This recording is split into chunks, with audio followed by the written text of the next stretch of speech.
Bismillahirrahmanirrahim. Assalamualaikum warahmatullahi wabarakatuh.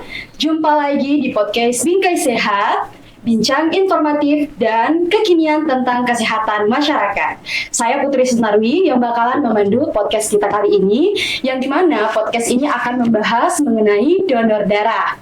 Dan tentunya donor darah ini merupakan serangkaian dari peringatan donor darah sedunia bertepatan pada tanggal 14 Juni 2024. Dan podcast kita kali ini bertujuan menjadi salah satu media promosi dan edukasi agar bisa mendorong partisipasi masyarakat khususnya mahasiswa untuk mau melakukan donor darah.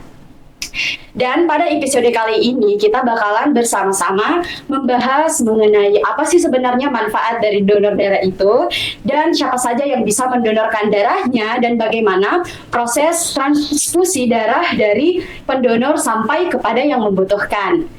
Dan untuk menjawab rasa penasaran kamu, kita menghadirkan narasumber yang sangat luar biasa yang merupakan salah satu dosen dari K3 Fakultas Kesehatan Masyarakat. Dan sedikit informasi bahwa beliau juga merupakan aktivis dalam bidang kemanusiaan yang memiliki program Perhimpunan Donor Darah Kampus di Universitas Hasanuddin.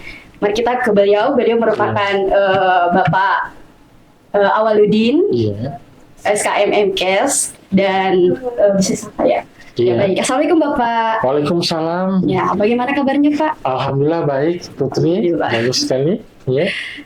Jadi Pak, pertanyaan pertama mungkin kita bisa yang pertama, apa sih sebenarnya manfaat dari donor darah untuk kesehatan? Iya. Pertama-tama terima kasih ya sudah diundang saya dihadir di podcast ini. Saya kira ini sangat bermanfaat dan tema hari ini sangat baik, yaitu tentang donor darah. Ada banyak persepsi positif maupun persepsi negatif tentang donor darah yang berkembang di masyarakat.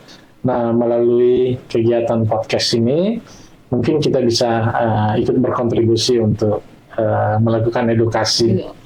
Jadi dari pertanyaannya, apa manfaat donor darah? Nah, donor darah ini adalah sebenarnya seseorang itu menyumbangkan darah yang dimiliki untuk maksud dan tujuan dalam rangka dilakukan transfusi atau memindahkan darah kepada seseorang. Nah, proses pemindahan transfusi darah ini itu punya tujuan-tujuan tertentu. Ada karena tujuan medis, ya, dalam hal misalnya tindakan medis, ada kecelakaan, ada perdarahan, ada penyakit-penyakit tertentu yang gara-gara penyakit tersebut menimbulkan dibutuhkan bantuan tambahan darah dalam tubuh seseorang. Itu yang kita katakan donor darah.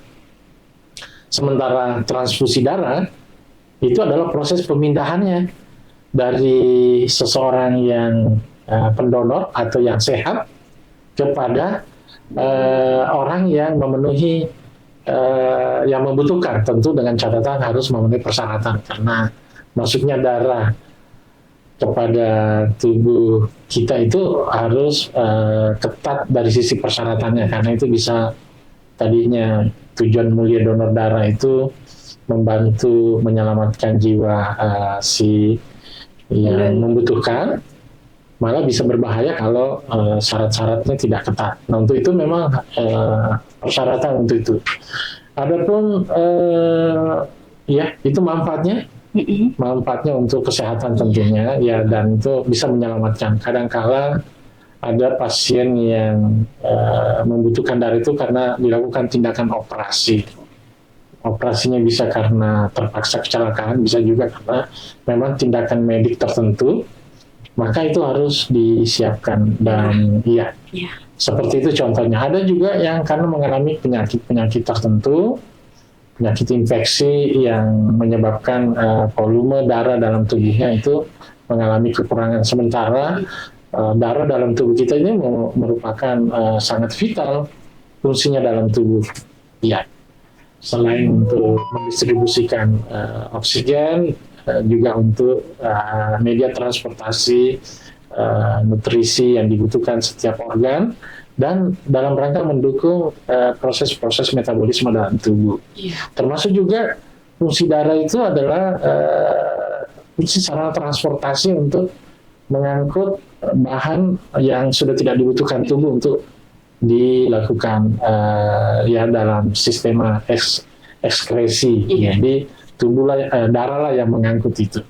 Jadi memang sangat vital sekali fungsi darah, sehingga kalau seseorang mengalami kekurangan volume darah dalam tubuhnya, itu bisa menimbulkan masalah-masalah yang lebih fatal pada orang tersebut. Ya. Jadi untuk donor darah itu selain untuk menyelamatkan nyawa seseorang juga bermanfaat bagi sang pendonor juga ya Pak? Otomatis, karena tubuh secara auto mekanisme ya, itu sel-sel darah yang ada dalam tubuh kita itu memang ada masa usianya ya. Ada yang 2 bulan, ada yang 3 bulan. Maka kalau misalnya itu tidak akan diganti, tubuh melakukan pergantian secara otomatis ya, melakukan proses sebelum dia berganti. Kalau kita sumbangkan ke orang lain itu akan sangat bermanfaat, karena otomatis tubuh juga akan memproduksi sel-sel darah yang baru. Dan itu siklusnya siklus 3 bulanan. Bahkan pada itu wanita ya, jenis kelamin membedakan siklusnya. Pada laki-laki siklusnya lebih cepat, bisa 2 bulan. Maka prosesnya untuk orang mau mendonor itu bisa 1 kali dalam 2 bulan bagi laki-laki, tapi perempuan dianjurkan 1 kali 3 bulan, karena jangan sampai dia mendonor dia malah yang kekurangan. Itu yang dipastikan dulu bahwa itu sehat. Ya Pak. Jadi mungkin itu pertanyaan pertama. Kita lanjut ke pertanyaan selanjutnya, bahwa siapa saja yang mungkin bisa mendonorkan darahnya dan apa saja nih syarat-syarat sebelum melakukan donor darah? Kalau menurut saya syarat untuk donor itu pertama, syarat yang paling utama adalah dia harus dipastikan sehat. Karena jangan sampai menularkan. Tujuannya mau membantu malah bikin masalah pada terutama calon yang mau menerima darah kita, darah si pendonor atau biasa disebut resipien. Kita ini adalah pendonor. Tetapi secara umum ada beberapa syarat yang itu laki-laki, perempuan yang tentu usia sudah dewasa ya, kira-kira 18 tahun sampai 60 amannya, dan ini harus sehat. Makanya sebelum melakukan donor harus diperiksa kesehatannya. Itu namanya di screening ya, petugas pendonor yang di bagian itu akan memastikan ada pemeriksaan tidak mengidap penyakit, tidak termasuk tidak mengalami kekurangan darah, dipastikan volumenya ya. Itu dilihat dari berat badannya, berat badannya minimal 45. Jadi kalau teman-teman ada yang mau mendonor berat badannya, tentu kurang dari 45 diharapkan diperbaiki dulu. Termasuk juga kadar hemoglobinnya, HB-nya. Karena dia akan kekurangan kalau dia kurang sendiri, dia bisa fatal. Makanya itu minimal 12,5. Termasuk juga dia dalam keadaan sehat, tadi tidak dalam keadaan hipertensi, tekanan darahnya harus normal. Dan selain itu juga tidak dalam, kalau ibu-ibu, perempuan tidak dalam keadaan haid. Tidak dalam keadaan haid dan lain-lain. Syarat-syarat itu dilakukan pengecekan sebelum mau mendonor. Jadi tidak semua orang yang mau melakukan donor itu memenuhi persyaratan, dan pada saat tidak memenuhi syarat, maka si dokter, petugas kesehatan yang memeriksakan itu biasanya memberikan waktu dulu untuk memenuhi persyaratan tersebut. Jadi teman-teman, mungkin kita sudah mendengarkan penjelasan dari Bapak, ada beberapa syarat-syarat bagi pendonor untuk bisa mendonorkan darahnya, dan terutama untuk perempuan. Dan apabila itu dalam keadaan haid maupun hamil itu tidak diperbolehkan teman-teman untuk melakukan donor darah. Oke Pak. Jadi selanjutnya mungkin apa sih sebenarnya yang perlu diperhatikan pendonor untuk melakukan donor darahnya? Yang paling penting adalah mempersiapkan diri ya, memastikan diri kita yang sebagai calon donor, memastikan bahwa kita betul-betul sehat. Dan itu sangat positif. Makanya teman-teman yang mau mendonor untuk memastikan dirinya sehat, silahkan jadi calon donor, calon pendonor ya. Betul. Karena untuk mengetahui keadaan diri kita kan dipastikan dulu diperiksa dalam keadaan sehat. Yang memeriksa itu bukan diri kita, tapi ada instrumen ataupun petugas kesehatan. Nah, setelah kita baru memenuhi persyaratan sehat tadi, lalu kemudian baru bisa donor dengan syarat-syarat tertentu tadi. Ya, jadi tidak. Makanya kalau bagi masyarakat yang takut untuk donor tidak perlu sebenarnya. Justru dengan ikut menjadi peserta calon donor, ada upaya untuk mengetahui keadaan status dirinya sendiri. Jadi itu salah satu sisi dampak mau mendonornya. Jadi ini benar para ulama, para tokoh agama bahwa berniat baik itu kita bisa langsung baru berniat mau membantu orang sudah langsung dapat bonusnya karena dilakukan pengecekan. Oh ternyata ini saya tidak sehat, maka belum waktunya untuk donor. Yang kedua tentu ini bugar ya supaya tidak mengganggu proses donor apabila proses melakukan transfusi nanti itu tidak bermasalah. Misalnya cukup tidur, ya disiapkan dengan baik, makan makanan bergizi seimbang, ya tidak berarti harus mahal. Karena itu untuk mendukung proses donornya. Dan yang di donornya tidak banyak diambil sebenarnya. Ya rata-rata 250 cc saja. Nah kita kan punya 4-5 liter.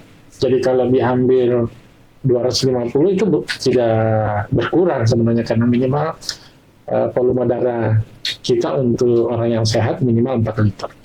Iya. Ya teman-teman. Jadi manfaat dari donor tadi yang dikatakan untuk kesehatan pribadi sang pendonor, kita juga bisa memeriksa kesehatan secara berkala dengan datang di tempat donor itu, karena kita bisa memeriksa bagaimana kondisi tubuh kita dan apakah kita bisa melakukan donor atau tidak. Dan apabila kita sudah tahu nih keadaan tubuh kita tidak bisa mendonorkan darah, kita bisa memperbaiki lagi bagaimana makanan kita agar bisa mencukupi kadar Hb di dalam tubuh kita sendiri. Oke, jadi pertanyaan selanjutnya nih Pak, kan banyak nih orang-orang yang melakukan tato. Nah, apakah orang yang memiliki tato itu bisa mendonorkan darahnya Pak? Iya, betul sekali ya.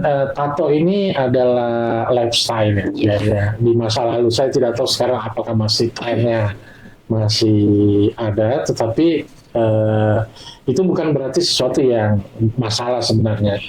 Cuma karena kalau tatonya dilakukan secara steril, itu bisa memastikan bahwa tidak berdampak merugikan bagi si. Tetapi yang dulu-dulu mungkin dalam proses tato itu ada yang tidak steril, maka itu bisa merugikan si diri sendiri karena proses tato ini bisa menjadi sumber penularan penyakit-penyakit infeksi yang berbahaya. Tetapi teman-teman sekalian, kalau secara spesifik ada seseorang yang punya tato, tidak apa-apa sebenarnya menurut saya, sepanjang itu tadi melewati screening yang ketat sebelum menjadi donor. Karena siapa tahu dengan ada persepsi negatif bahwa yang tato tidak bisa mendonor, itu menurut saya juga tidak bijak ya. Melarang untuk berbuat baik, karena mendonor ini adalah satu karakter yang sangat mulia, maka itu bisa saja dilakukan tapi dengan screening yang ketat. Biasanya dilakukan pengetatan pada saat pemeriksaan, memastikan.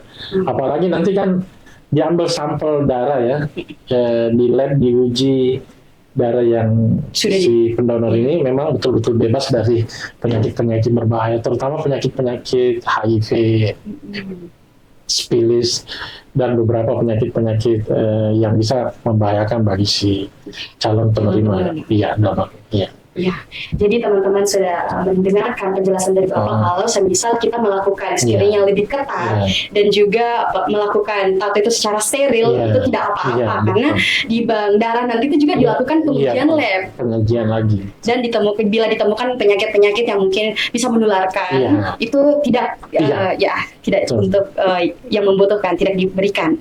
Nah, selanjutnya Pak, kan dalam agama Islam itu ada beberapa orang-orang yang melakukan puasa, baik itu di bulan puasa maupun di hari-hari yang sudah disunahkan oleh Rasul. Dan banyak nih orang-orang yang berpuasa yang merasa dirinya tuh saya tidak mendonorkan darah karena dalam keadaan berpuasa. Nah, apakah orang-orang seperti ini Pak itu bisa melakukan donor darah walaupun dalam keadaan puasa? Iya.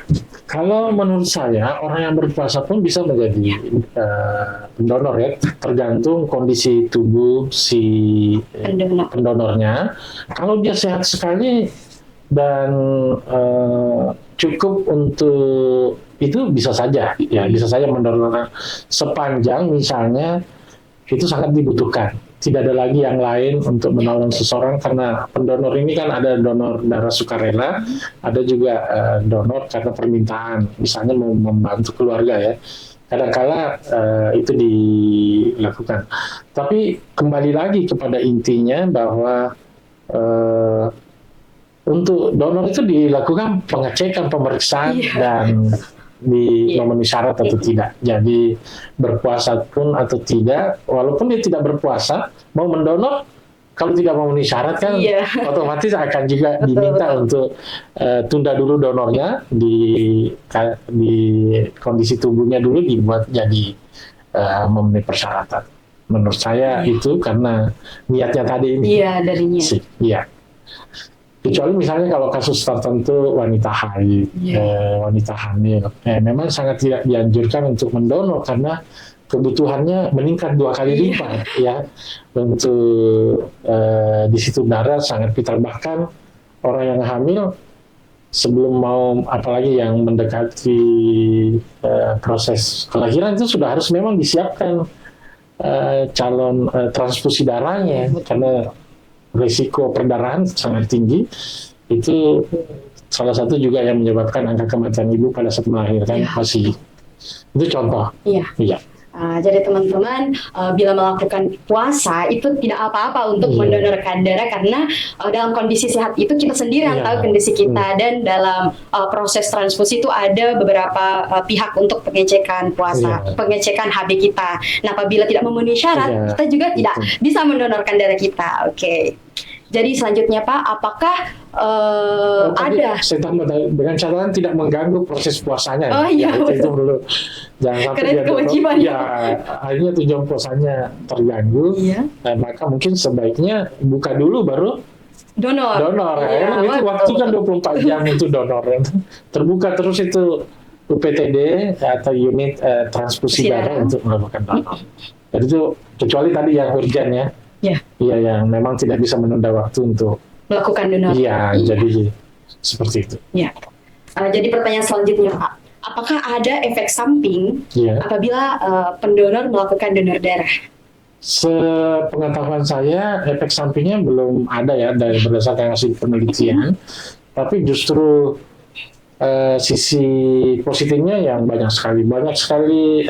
Sudah ada beberapa penelitian bahwa orang yang rutin melakukan donor darah itu kesehatan jantungnya bagus ya, terhindar dari kejadian stroke, apalagi aktivitasnya bugar karena sistem mekanisme produksi sel-sel darahnya dalam tubuhnya itu semakin baik, semakin lancar.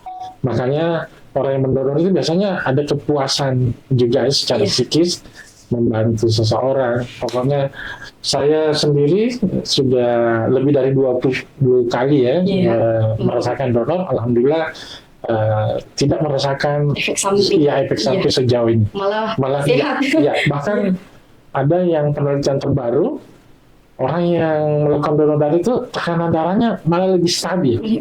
Iya, ini masih perlu dikaji lebih lanjut kenapa. Ya, justru walaupun ya orang yang dalam keadaan hipertensi, jadi sebelum terjadi hipertensi sebaiknya rajin melakukan donor darah. Mungkin itu Iya, betul. upaya untuk meminimalisir Kejadian kejadian dia, hipertensi. karena hasil penelitian terakhir itu justru dia lebih stabil. Iya, maka tidak mengherankan ada orang di Indonesia sudah lebih 100 kali donor, Donorkan darah. malah dia sehat sekali. Ya.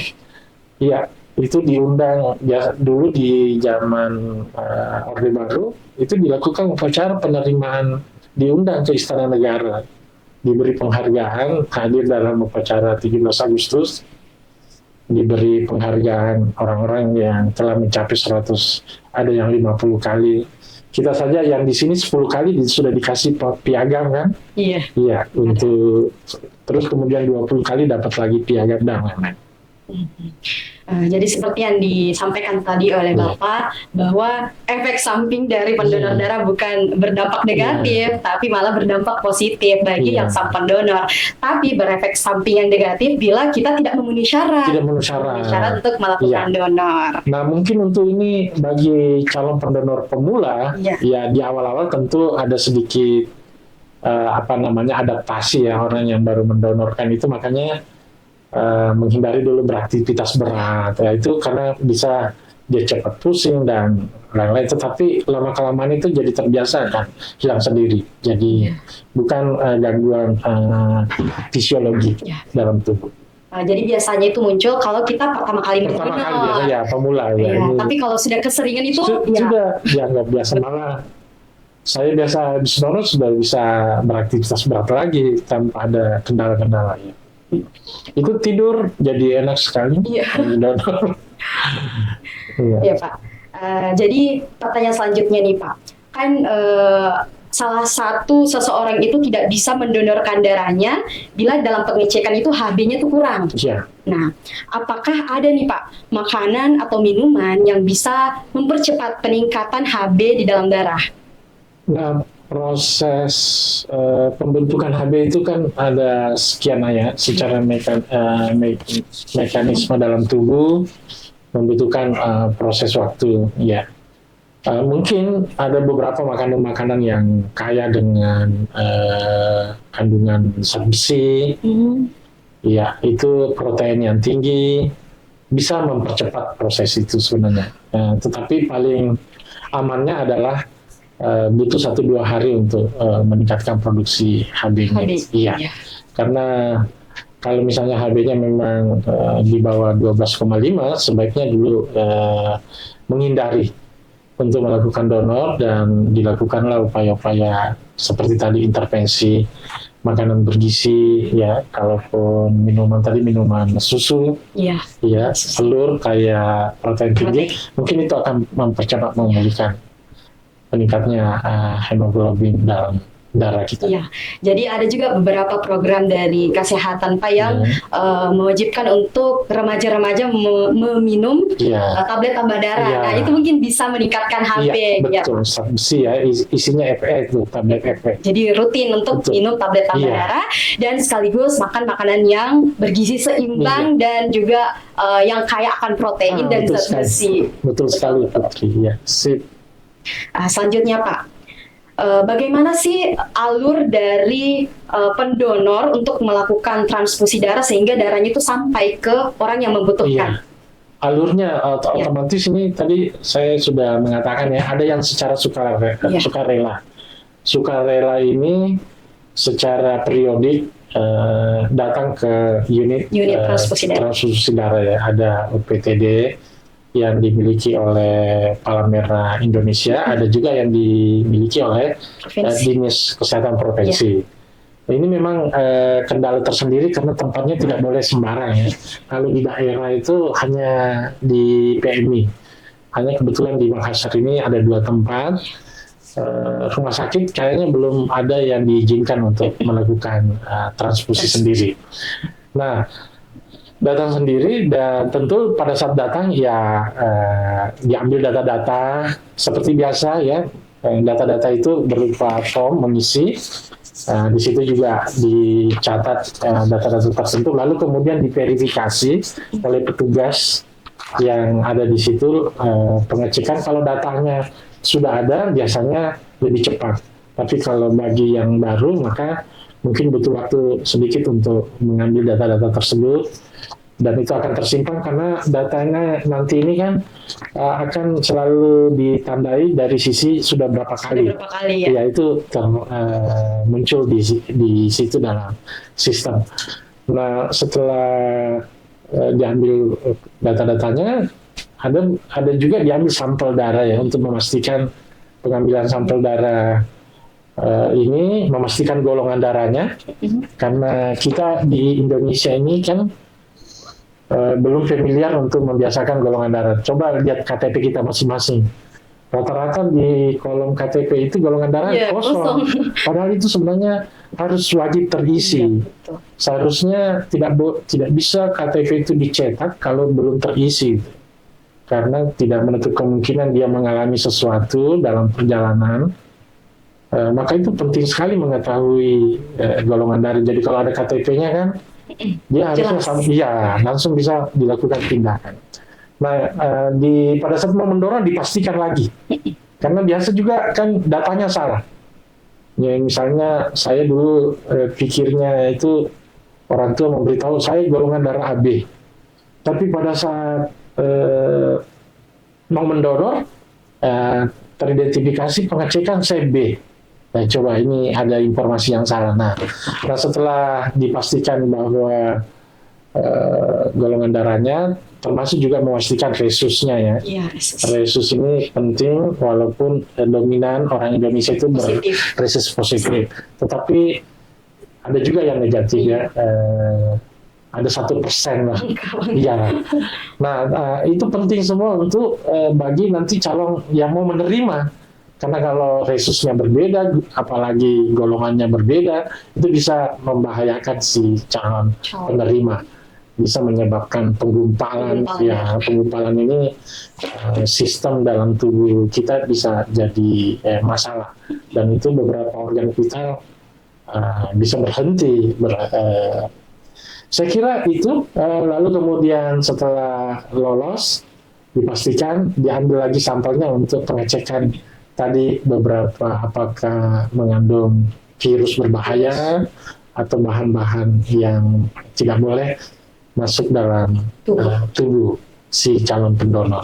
Nah, lakukan pemeriksaan labnya, pengecekan, baru setelah memenuhi semua persyaratan lolos di situ, baru masuk ke ruang transfusi. Iya, diambil sebagian darah kita, sebagian kecil sebenarnya 0,250, baru kemudian ditampung di dalam kantong. Nah setelah proses kantongnya cukup, ya selesai proses itu, si pendonor kemudian diminta untuk istirahat sejenak. Biasanya juga dikasih makanan ya, minuman yang pendonor. Nah, itu yang sukarela. Nah, ada juga pendonor yang memang dibutuhkan, biasanya keluarga pasien ataupun ada yang didatangkan, maka prosesnya itu juga sama, dilakukan pengecekan, baru kemudian memenuhi syarat, baru bisa melakukan proses transfusi. Ya. Itu setahu saya seperti itu. Ada juga Pak yang kalau kita berkolaborasi di KSRPMI Unhas itu ada juga beberapa proses transfusinya, dan ada data-database yang mahasiswa itu punya dan sudah dicatat apa golongan darah dari mahasiswa, dan apabila ada orang yang membutuhkan, kita langsung menghubungi pihak pendonor apabila mau mendonorkan darahnya. Masih ada ya? Masih ada. Saya tidak pernah dihubungi lagi. Ya, ada database. Beberapa kali saya itu sempat dihubungi. Iya, kasusnya betul. Alhamdulillah kalau masih, dan itu sangat membantu masyarakat ya. Iya, betul. Iya, donor darah hidup istilahnya. Kita pakai nama waktu itu karena kekurangan istilah, kita pakai saja donor darah hidup. Dan donor darah hidup. Iya, artinya nanti dibutuhkan baru dibawa pendonornya. Ya, kalau sekarang namanya itu Kak kawan. Kawan ya. Iya, kawan. Ya, betul. Generasi sekarang bagus-bagus istilahnya ya. Betul, Pak. Oke, Pak. Jadi pertanyaan selanjutnya itu banyak orang-orang yang takut untuk mendonorkan darahnya karena banyak yang beristilah bahwa kita mendonorkan darah malah kita yang kekurangan darah gitu. Iya. Apakah itu benar, Pak? Iya, fenomena yang terjadi di masyarakat kita memang tidak terbiasa pertama dengan darah ya.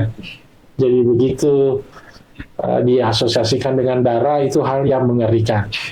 Ini memang kita tidak dibiasakan. Kecuali teman-teman yang berprofesi di bidang kesehatan itu memang sudah dibiasakan. Nah, tentu ini dibutuhkan memang edukasi.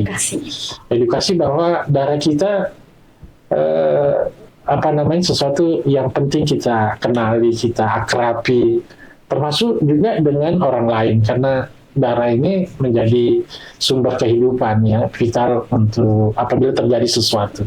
Makanya waktu kita anak-anak itu siapapun bahkan dewasa pun kalau ada terjadi perdarahan dalam diri kita pasti semua menangis ya, berteriak begitu takutnya terhadap darah. Karena sebenarnya sesuatu yang normal. Ada karena pembuluh darah kita ini terbungkus dalam satu sistem tersendiri, begitu ada yang pecah, ada yang terbuka, dia akan dan secara mekanisme tubuh juga akan melakukan upaya untuk menutupi atau mencegah perdarahan tadi. Jadi ini sangat penting. Itu yang pertama. Yang kedua, untuk donor ada peralatan yang dibutuhkan itu ada jarum, ada selang, dan kita juga lagi-lagi dari kecil memang dikasih takut-takut. Dari dulu itu awas disuntik. Jadi memang asosiasinya terbawa. Persepsinya berkaitan dengan alat jarum, suntik itu sesuatu yang menakutkan. Padahal sebenarnya tidak perlu karena sekarang juga jarum. Saya terakhir donor di Parepare itu malah bagus lagi karena ditanya mau jarum yang mana, ya infus yang mana. Sekarang kan ada jarum selang yang tidak terasa sekali bahwa itu terasa disuntik, halus sekali. Itu karena mungkin perkembangan teknologi juga ya, sehingga dimunculkan. Beda dulu jarumnya besar-besar, kalau kita mau donor itu baru dilihat jarum infusnya sudah. Sekarang ini ada pilihan-pilihan. Jadi kalau bagi orang yang sudah terbiasa donor tidak masalah dengan besarnya jarum. Tapi bagi yang pemula ya seharusnya diberikan yang tidak menyakitkan bagi mereka. Karena kalau donor itu kan memang harus disuntikkan di awal dulu, dan itu di awalnya ada rasa sakit. Tapi rasa sakit ini sebenarnya tidak perlu berlebihan, karena begitu darah sudah melewati jarum tadi, sudah tidak ada lagi terasa sakitnya. Yang kedua, yang ketiga, orang yang habis donor kan menimbulkan ada jejaknya, ada bekas dan kadang luka, maka itu juga kita biasanya persepsi orang-orang Indonesia kalau ada bekas luka sesuatu yang masih dianggap mengerikan, maka walaupun itu diberikan sebenarnya tindakan untuk, walaupun tanpa ada tindakan itu juga secara tubuh akan menutup sendiri sesungguhnya ya, karena ada mekanisme tubuh. Jadi tidak ada yang perlu dikhawatirkan. Lagi-lagi edukasi, pendampingan, upaya terus-menerus untuk menambah masyarakat kita mau berdonor itu sangat penting sekali dilakukan agar supaya orang yang menjadi donor ini, pendonor, jumlahnya semakin hari semakin meningkat. Apalagi kan kebutuhan darah juga cukup. Iya, kita sering mendengar keluhan di rumah sakit, pelayanan terdekat selalu mengatakan kosong. Jadi ini memang kita perlu bantu, dan FKM maupun organisasi masyarakat memang harus dibangun jejaring untuk mendukung itu, ya, karena itu sangat berarti menyelamatkan banyak orang. Iya. Jadi pertanyaan selanjutnya itu yang mungkin ini pertanyaan yang terakhir. Siap. Iya, Putri. apa pesan dari Bapak kepada penonton yang mungkin melihat podcast kali ini agar kiranya mau mendonorkan darahnya? Pesan saya, mari kita ikut berdonor darah karena itu bagian daripada upaya kita untuk berbuat baik sesama, menolong sesama.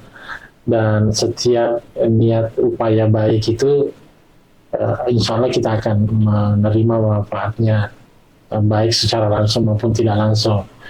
Sehingga donor ini sesuatu yang sangat bisa kita ajak anggota keluarga kita sejak dini, dibiasakan, diperkenalkan, dijelaskan, diedukasi bahwa donor darah itu sesuatu yang sangat baik dan tidak perlu ada kekhawatiran-kekhawatiran yang berlebih. Apalagi sebelum berdonor kan dilakukan pengecekan, sehingga dengan melakukan donor darah kita juga akan memastikan bahwa keadaan tubuh kita itu sangat memenuhi syarat dan sehat. Saya kira tugas kita bersama-sama kepada yang menyaksikan, menonton acara ini, lagi-lagi mari kita sukseskan untuk menjadi pendonor, sehingga itu bisa berarti bagi sesama manusia. Setetes darah yang kita sumbangkan itu sangat bisa menyelamatkan banyak orang. Jangankan satu, bahkan bisa ratusan, puluhan, ribuan orang terselamatkan dengan adanya donor darah kita. Nah, jadi teman-teman mungkin sudah banyak mengetahui betapa pentingnya donor darah, baik itu kita menyelamatkan nyawa seseorang dan juga membuat diri kita itu sehat. Jadi teman-teman juga harus memperhatikan bagaimana keadaan kondisi fisik teman-teman sebelum melakukan donor darah. Jadi mari kita pergi ke tempat-tempat donor darah untuk mendonorkan darah kita, karena setetes darah kita sangat berarti bagi kehidupan seseorang. Jadi mungkin itu saja teman-teman yang bisa kita sampaikan di podcast kali ini. Mungkin kiranya ada tambahannya. Sekarang tempat-tempat donor sekarang di Makassar diperbanyak. Sudah masuk mall kan? Masih ada? Masih mallnya di tempat-tempat yang sering dikunjungi. Masih ada di Nipah itu. Itu dilakukan. Itu dalam rangka tadi bagian untuk kalau dulu kan hanya satu tempat. Cuma memang masalahnya di daerah masih hanya di PMI saja. Jadi kalau di Makassar ini budaya donor sudah mulai baik ya, insya Allah. Nanti kemudian apa nih namanya, obsesi ini kemudian bisa bikin acara untuk itu. Sip. Iya Pak. Terima kasih Pak atas informasi-informasi yang bisa mungkin menginspirasi teman-teman dan mampu diberikan edukasi kepada teman-teman agar kiranya mau mendonorkan darahnya. Mungkin cukup sekian podcast dari Bingkai Sehat, bincang informasi dan kekinian tentang kesehatan masyarakat kali ini. Sampai jumpa ke podcast yang lebih menarik lagi. Saya Putri Sunarwi undur diri. Assalamualaikum warahmatullahi wabarakatuh. Waalaikumsalam warahmatullahi wabarakatuh. Sukses selalu.